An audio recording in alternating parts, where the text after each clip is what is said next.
বিশ্বকাপে এরই মধ্যে 42টা দল জায়গা করে নিচ্ছে, আরও 6টি দল জায়গা করবে। এবারই প্রথমবার 48টি দল খেলবে ফিফা বিশ্বকাপে। বাকি 6টি দল আগামী মার্চে ফিফা প্লে অফ হবে, আর প্লে অফ থেকে আরও 6টি দল ফিফা বিশ্বকাপের মূল পর্বে জায়গা করবে। কিন্তু তার আগে আগামী 5 ডিসেম্বর, আগামী শুক্রবার যদি বলি, যে যুক্তরাষ্ট্রে আসলে এবার ফিফা বিশ্বকাপের ড্র অনুষ্ঠিত হবে 2026 বিশ্বকাপের।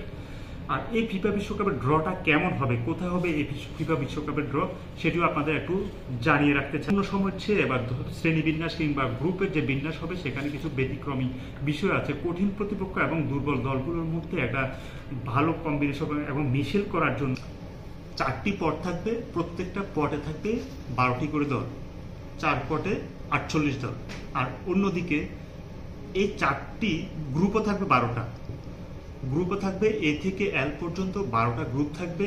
আর প্রত্যেকটা পট থেকে একটি করে বল, যেখানে একটি করে দলের নাম থাকবে, 12টা বল থাকবে প্রত্যেকটা পটে। আর ওই পট থেকে একটি করে দল নিয়ে এক একটা গ্রুপে রাখা হবে। এভাবে 4টা গ্রুপ থেকে 4টা দল এক একটা গ্রুপে জায়গা পাবে। সব মিলিয়ে 12টা গ্রুপে 4টা করে দল হলে 48 দলের শ্রেণীবিন্যাস হবে। এটা হচ্ছে ফিফার এবার যে নিয়ম। তবে আরেকটা ব্যাপার হলো, 1 নম্বর পটে কে থাকবে। 1 নম্বর পটে থাকবে হচ্ছে ফিফা র্যাঙ্কিংয়ের সবচেয়ে সেরা দলগুলো।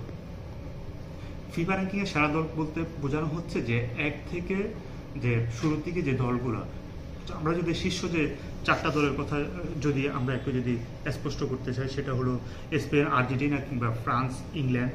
এই 4টা দল থাকবে 1 নম্বর পটে।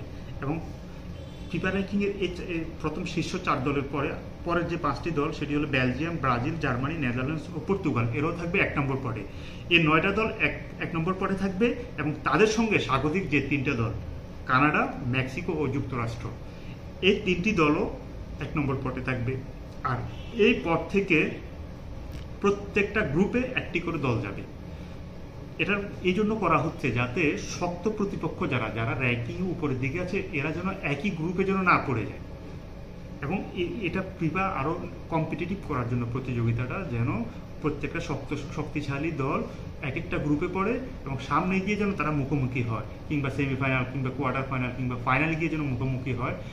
শুরুতেই যেন কোনো শক্তিশালী দল টুর্নামেন্ট থেকে আউট না হয়ে যায় গ্রুপ পর্বে, এই জন্য তারা এই সিস্টেমটা করেছে। আরেকটা যদি ব্যাপার যদি আমরা যদি বলি, সেটা হলো 2 নম্বর পটে কাটা থাকবে। তারপর হচ্ছে র্যাঙ্কিংয়ে যারা বাছাই পর্বে উতরে আসছে, যারা মিড টার্ম, যারা কিছুটা হলো একদম শক্তিশালীও না এবং খুব বেশি দুর্বলও না, মধ্যম সারির যে দলগুলো আছে এরা থাকবে 2 নম্বর পটে।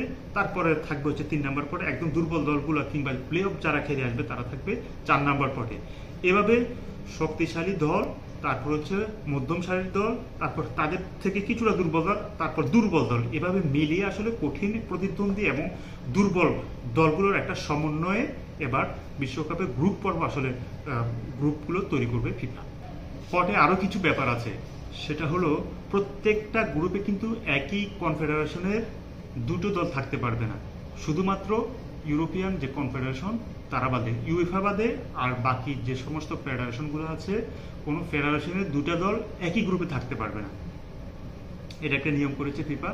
ইউরোপের ক্ষেত্রে একটু ভিন্নতা হচ্ছে এই জন্য যে ইউরোপের 16টা দল খেলবে বিশ্বকাপে।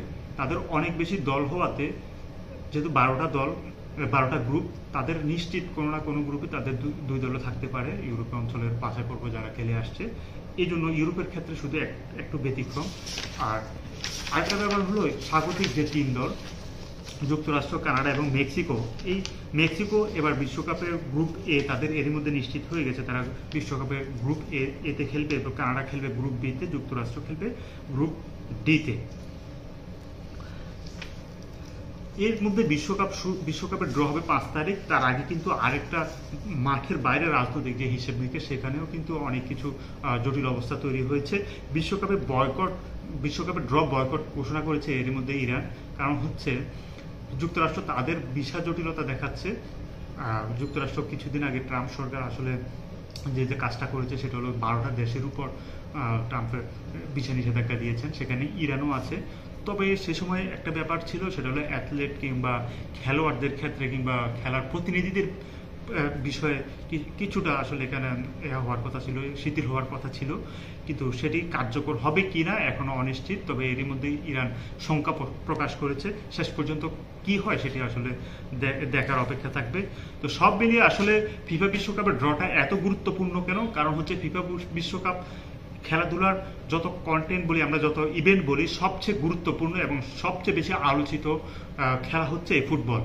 আর এই ফুটবলকে কেন্দ্র করে সারা বিশ্বে একটা আলোড়ন তৈরি হয়। আর ড্র যখন হয় তখনও কিন্তু ড্র থেকেই কিন্তু আলোড়নটা শুরু হয়। তারপর শুরু হবে কাউন্টিং, কিংবা আমরা যেটা বলি দিন গণনা শুরু হবে, ডে কাউন্ট শুরু হবে।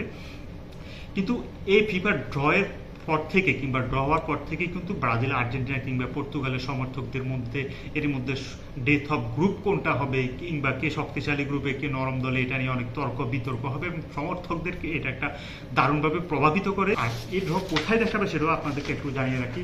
FIFA.com-এর যে আমরা ফিফার যে অফিসিয়াল ওয়েবসাইট আছে সেখানে FIFA.com দেখাবে, এবং ফিফার যে মিডিয়া পার্টনার যারা আছে তারাও আসলে ড্রটা সম্প্রচার করবে।